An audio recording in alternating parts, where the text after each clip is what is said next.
From invincible to growing doubt. Well, my next guest says the confluence of earnings concerns and Fed speculation have certainly increased market turbulence. But the real tell was yesterday when stocks didn't roar. I want to bring in Slatestone Wealth Chief Market Strategist Kenny Polcari. And Kenny, you know, in your note, you point to strong gains yesterday in Tesla and Texas Instruments.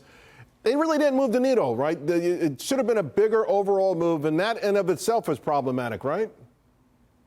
Right. So that was a little bit problematic because, you know, everyone was so concerned about what these tech companies were going to start to say. Tesla and Texas, they came out with great earnings. We saw what happened in the after hours on Tuesday, but it didn't flow till yesterday. And then you started getting more concerned about not only the economy, but then you started getting concerned about the upcoming tech earnings, right? And are they going to be as perfect as the market is expecting them to be? And I've been you and I have been talking about this for a while. I've been concerned that, you know, unless they were completely priced to perfection, the downside, the risk was to the downside, not to the upside. And that's exactly what we're seeing. And so I'm not necessarily surprised. I don't necessarily think the bottom's going to fall out, but I think that investors have to get used to the idea that they'd gotten way ahead of themselves on that narrative that the market created over these multiple rate cuts. And so there has to be a repricing. Not a disaster, but a repricing. So then what do you make of the reaction to Meta, right? I mean, on one hand, there was a lot of target adjustments, but, you know, we're going to put them up. There weren't many. I mean, I think the lowest target is like 520. And so every firm say, yeah, we're a little bit disappointed. But, you know, you look at some of these numbers from 550 to 525, the stock is moving down a whole lot more than that. So Wall Street, some of these folks who follow the stock aren't as concerned as the overall market.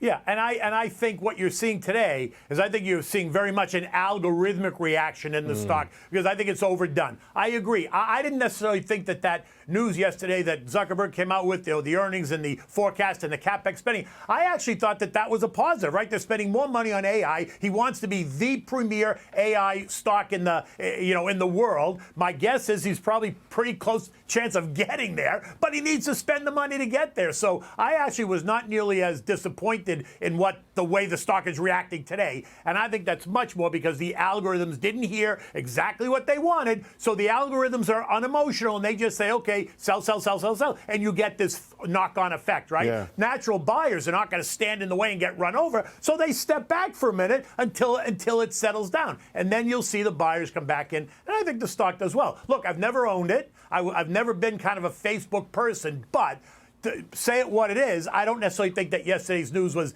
a disaster by any stretch. I'll tell you what, you're looking good enough to get on there now, my man. I'm checking you out. You're looking really good there. You might want to get that Facebook profile going. But to your point, the stock is about $100 less than the consensus right now target. I noticed yesterday in your note, you said 49.50. That's your key support. We've got a chart up there. The red line, we're approaching it quickly. What happens if the S&P doesn't hold that support? So the 49.50 is the intermediate term trend line, which is now support for the S&P because, you know, what was support at 51.20 is now resistance. And so we're now in that trading range, right? I think it's very important, and I'm actually not going to be surprised if we see the S&P test 49.50. But here's what I meant in my note this morning.